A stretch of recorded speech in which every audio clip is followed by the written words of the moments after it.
Bismillahirrahmanirrahim. Assalamualaikum warahmatullahi wabarakatuh.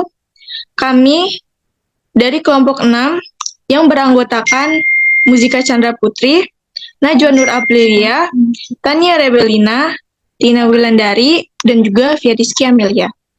Di sini kami akan mempresentasikan tugas kami dari mata kuliah pengantar literasi digital yang tugasnya berupa membuat blogspot dan juga berita. Pertama-tama di sini saya akan memberitahu di samping home ada features, yang dimana di features ini ada about us yang berisi tentang nama-nama anggota kami, dan juga di features ada kontak us.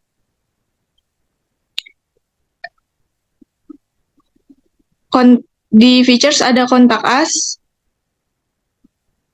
yang dimana ini merupakan sosial media kelas 1D.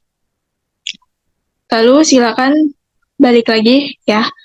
Di samping sebelah kanan ada sosial media yang berupa ada Instagram kelas dan juga YouTube kelas. Dan di bawah sosial media ada more video yang dimana kami melampirkan video pendukung dari berita yang kami angkat. Lalu silakan scroll lagi ke bawah.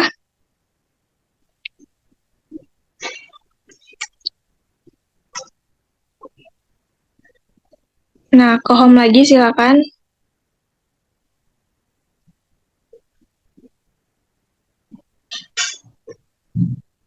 Di sini kami mengangkat sebuah berita yang berjudul Alih-alih pamor, alih-alih mencari pamor, Gen Halilintar didenda ratusan juta karena copyright.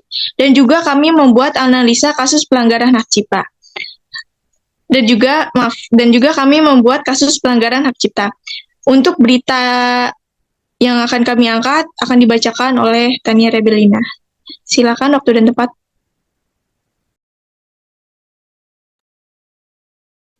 Alih-alih cari pamor, Gen Halilintar didenda ratusan juta karena copyright. Gen Halilintar kini sedang ramai diperbincangkan oleh publik karena diduga telah melakukan copyright terhadap lagu Lagi Cantik milik PT Naga Suara, Publiserindo, Yogi Adi Setiawan, dan Pian Daryono. Hal tersebut dilaporkan oleh penggugat dikarenakan pihak tergugat telah mengubah lirik dari lagu Lagi Cantik tersebut. Alih-alih ingin mencari pamor, pihak tergugat dengan semena-mena mengubah lirik lagu tersebut tanpa adanya perizinan kepada pihak penggugat. Lalu mengunggah dan menyebarluaskan di platform media sosial tergugat. Hal tersebut membuat PT Naga Suara Publiserindo mengalami kerugian sebesar 9,5 miliar rupiah. Setelah melakukan 3 kali mediasi untuk menyelesaikan masalah ini, Naga Suara pun akhirnya melayangkan gugatan secara resmi ke Pengadilan Negeri Jakarta Pusat dengan nomor 82 Pdata Sus Hak Cipta 2019 PN Niaga Jakarta Pusat. Naga Suara mengklaim mengalami total kerugian mencapai 9,5 miliar rupiah secara material dan imaterial. Terkait dengan kerugian yang dialami Naga Suara, Yos Mulyadi selaku kuasa hukum meminta ganti rugi kepada pihak Gen Halilintar. Sayangnya, keputusan yang sudah ditetapkan pada Desember 2021 itu belum mendapat respons baik dari pihak Gen Halilintar. Terbukti dengan tidak dibayarnya uang denda hingga saat ini. Pihak Gen Halilintar yang diwakili Thorik Halilintar mengatakan diubahnya lirik tersebut menyesuaikan dengan usia adik-adiknya. Perbuatan para tergugat yang mengubah lirik dan mengakibatkan distorsi ciptaan lagu Lagi Cantik dinilai hakim sebagai bentuk pelanggaran hak cipta atau hak moral. Majelis menyatakan perbuatan para tergugat yang formasikan ciptaan dan komunikasi ciptaan adalah pelanggaran hak cipta sebagaimana dimaksud dalam pasal 9 ayat 1 huruf D dan huruf H Pasal 9 ayat 2. Selain itu, perbuatan para tergugat yang mengandalkan dalam bentuk elektronik atau digital penerbitan karya cipta dan pendistribusian hasil pelanggaran karya cipta melalui media sosial adalah pelanggaran hak cipta. Saya kembalikan kepada moderator.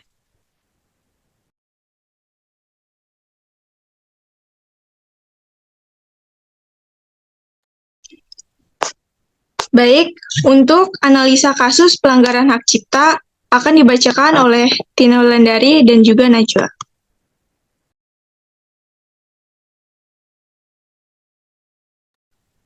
Baik, terima kasih kepada moderator. Akan saya lanjutkan analisa kasus pelanggaran hak cipta. Pelanggaran hak cipta merupakan tindakan pengambilan hak milik orang lain tanpa seizin pencipta atau pemilik hak cipta. Pelanggaran hak cipta terjadi karena memperbanyak dan mentransmisikan dalam kurung karya ciptaan tanpa izin, mengunduh tanpa izin di internet, mengunggah karya cipta tanpa izin, streaming tanpa izin, mengcover tanpa izin di YouTube, dan lain-lainnya. Mengapa pelanggaran hak cipta tersebut bisa terjadi? Pelanggaran hak cipta ini terjadi karena pihak Gen Halilintar merubah lirik tanpa hak dan mengakibatkan distorsi ciptaan lagu Lagi Cantik milik Naga Suara dipergunakan melalui platform YouTube. Tidak cukup hanya pencantuman nama pencipta saja, akan tetapi harus terlebih dahulu mendapatkan izin dari pencipta atau pemegang hak cipta. Izin sebagaimana dimaksud dapat berbentuk lisensi hak mekanikal dalam kurung mechanical right atau hak mengumumkan dalam kurung performing right. Apabila suatu karya lagu dimanfaatkan tanpa adanya izin, maka akan muncul permasalahan dengan ancaman pidana atau perdata apabila pemanfaatan karya lagu tanpa adanya izin dari pencipta lagu atau pemegang hak cipta. Kemudian bagaimana caranya agar kita dapat terhindari dari pelanggaran hak cipta?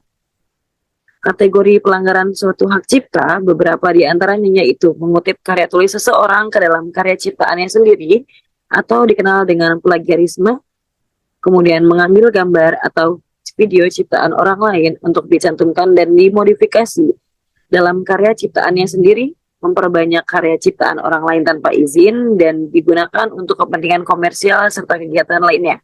Saya lanjutkan kepada Najwa.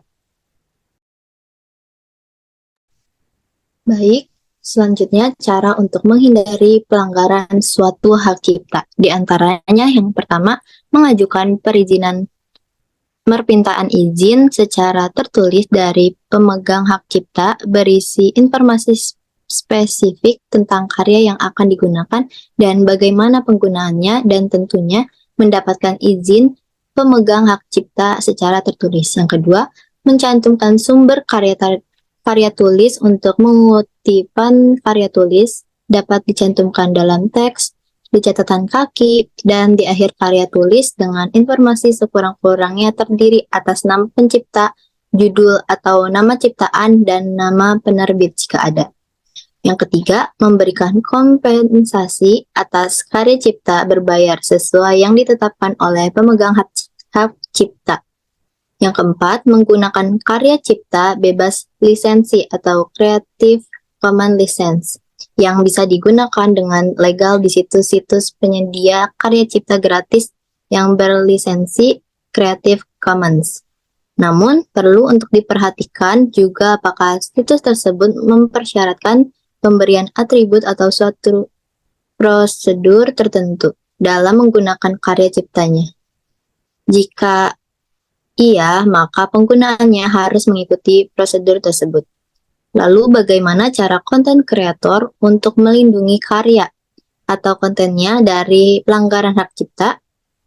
Pembuatan konten perlu memahami haknya atas ciptaan yang dibuat untuk melindungi dirinya dari kerugian.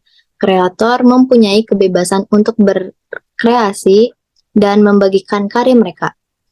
Cara agar melindungi ciptaan agar terhindar dari pelanggaran hak cipta yaitu pertama adalah tidak melakukan penyalinan, share, atau bagikan. Mengubah karya tanpa seizin dari pencipta. Yang kedua yakni melakukan pengidentifikasian pencipta dari karya. Ketiga, jika mendistribusikan karya orang lain, lakukan perjanjian dengan pencipta terlebih dahulu. Konten yang diupload murni karya sendiri, dan juga jika menggunakan background, pastikan musik yang digunakan bebas copyright.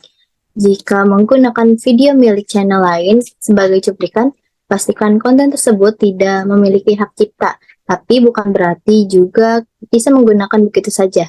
Etika sederhananya perlu meminta izin dari pemilik video untuk menjadikan sebagian isi video atau kontennya menjadi cuplikan di konten Anda. Sekian, selanjutnya saya kembalikan ke moderator. Baik, terima kasih kepada anggota kelompok kami. Ucapkan terima kasih atas semua kerjasamanya.